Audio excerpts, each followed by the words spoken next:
changes in people with Parkinson's and depression.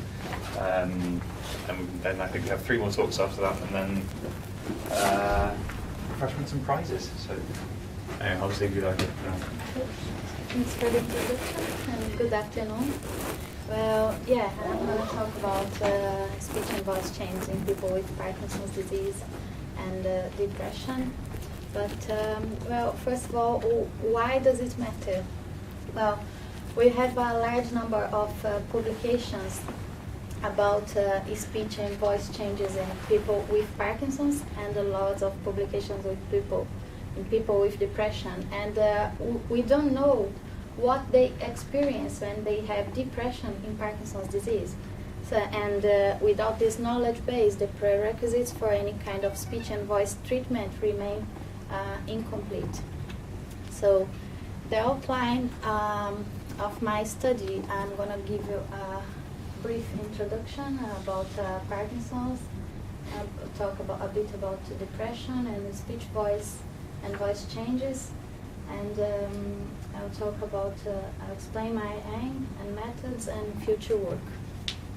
So, Parkinson's disease is a degenerative neurological illness that affects at least 1% of people over the age 65, rising to 2% over the age 80.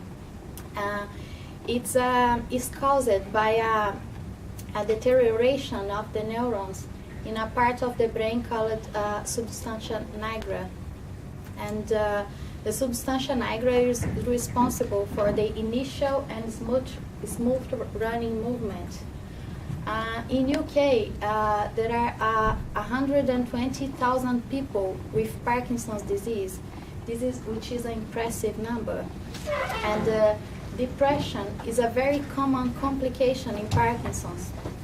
But there are about 60 people with Parkinson's, 60% of people with Parkinson's experience depression in any stage of their disease.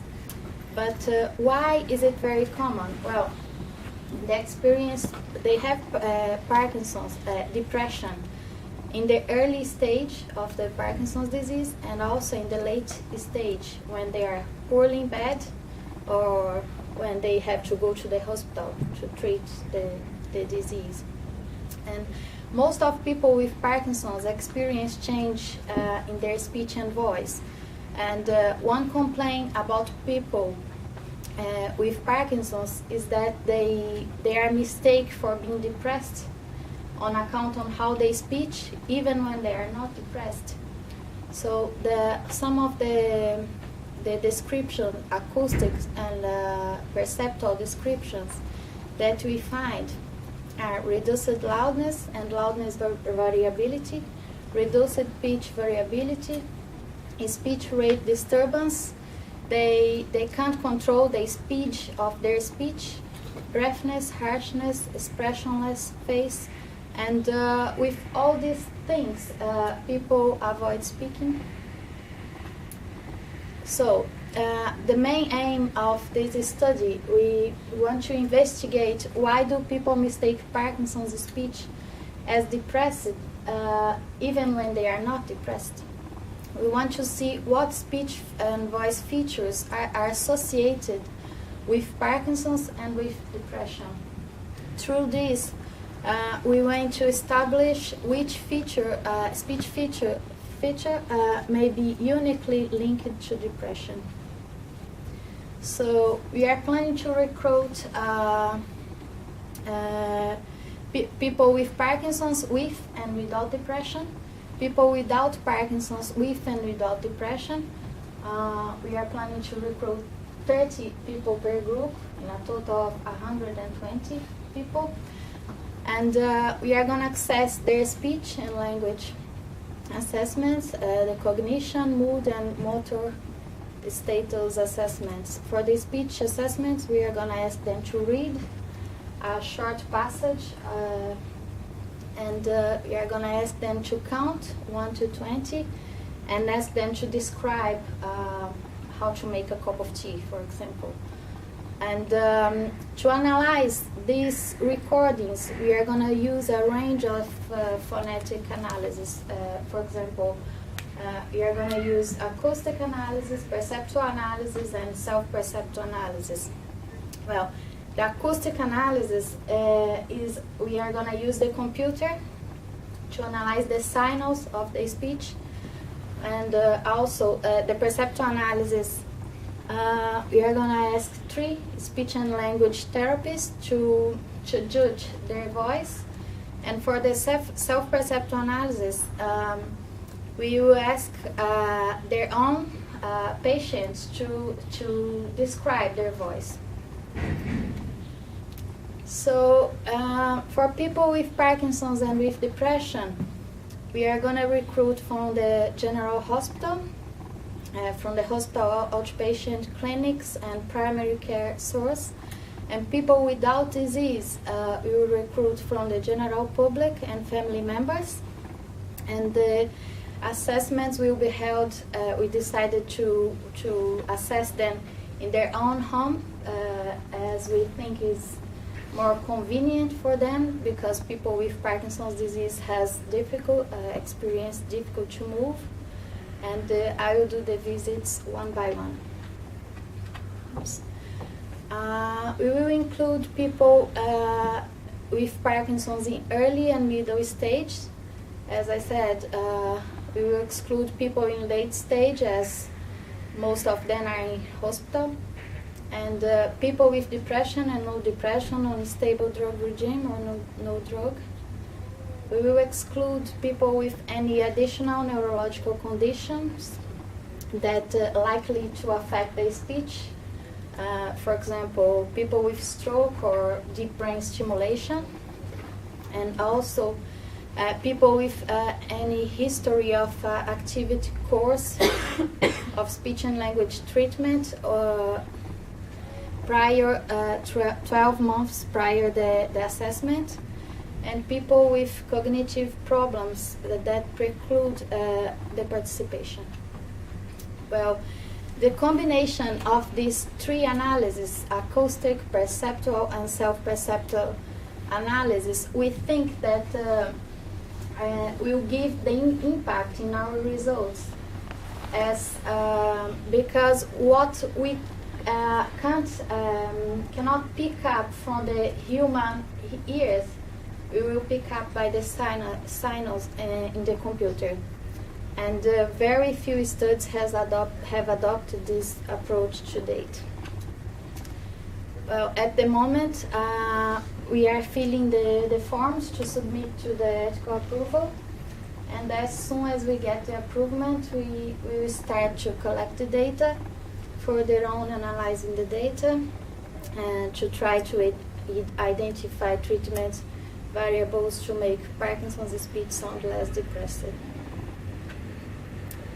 I would like to thank my supervisor, Nick Miller, and Susan Moffat, Phonetics Group, and my funding, CAPS from Brazil, and the Institute of Health and Society.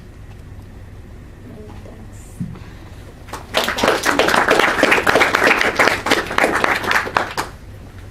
You have questions?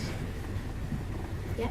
How do you decide? Who decides that your patients are actually depressed? Do you do some sort of cortisol test, or do you is it what the GP or your consultant decides? Yeah, I will access the protocol, and the doctor will let me know what kind, if they have depression or not. I'm not gonna apply any scale to check if they have depression. I'm gonna access the dementia, if they have any cognitive problems, things like that. But depression is just the doctor. Because you mentioned that they would be on a stable drug regime, so presumably, hopefully, they wouldn't be that depressed. So do you think that will affect your study? No. Patients with Parkinson's who have depressive symptoms, do they get treated with antidepressants? Yeah. So would you match them to the antidepressants that you can Yeah, them? they as my supervisor said, I think if they are not already in a stable drug regime, it's because they don't need it. It's because we don't know. The doctor have to decide if they have to take the tablets or not. So we are going to access both with drugs and without drugs, and then we are going to compare the results. Do you think they'll get a lot of exclusions for the depressed group because you're not excluding cognitive problems? Yeah, probably. Yeah. Are you assessing that yourself? Or Yeah, I will assess by myself. Yeah. I will use the Edinburgh scale to assess the cognitive problems. Do you have an idea of what you're hoping to find? Obviously, this is the preliminary stages. Well, I have an idea because the idea of this study came from my master's degree when I was studying the speech and voice of people with Parkinson's disease.